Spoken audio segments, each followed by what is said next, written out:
Labdien! Kurts, ja? Labi, tūdaļ paskatāmies.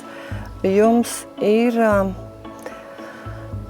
5. novembrī 9. Man patīk kontakts ar cilvēkiem.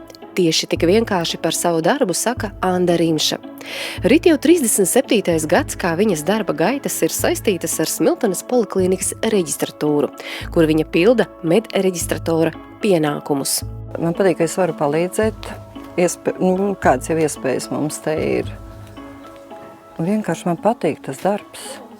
Man tiešām, es esmu to teikusi, un nevienreiz vien, es nāku uz darbu, kas man patīk. Zaļā krāsa ir konkrēti šī plauktāja Palsmans pagasts, Smiltenes pagasts, Silva.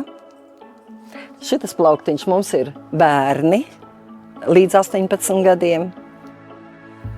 Ilgstošā darba pieredze un zināšanas ir ārkārtīgi liela vērtība poliklīnikas ikdienas darbā.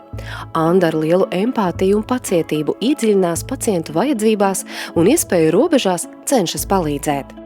To mēs arī nevienreiz esam teikuši, ka mēs kā psihologs un kad mēģinam uzmundrināt cilvēku, teikt, ka viss jau būs labi. Un reizēm ir labāk neteikt neko. Arī tādi momenti, kad saproti, kad labāk nesacīt neko. Darbs dažkārt sagādā pārdzīvojumus, kad plānotais pieraksts izjucis, kad pacients nav ieradies vai sajaucis laiku, kad pacients izliek savu sāpi. Tā visa garoziņa tiek cilvēkiem, kas sagaida pacientus, medreģistratoriem. Taču Anda visu šo gadu garumā ir spējusi saglabāt optimismu.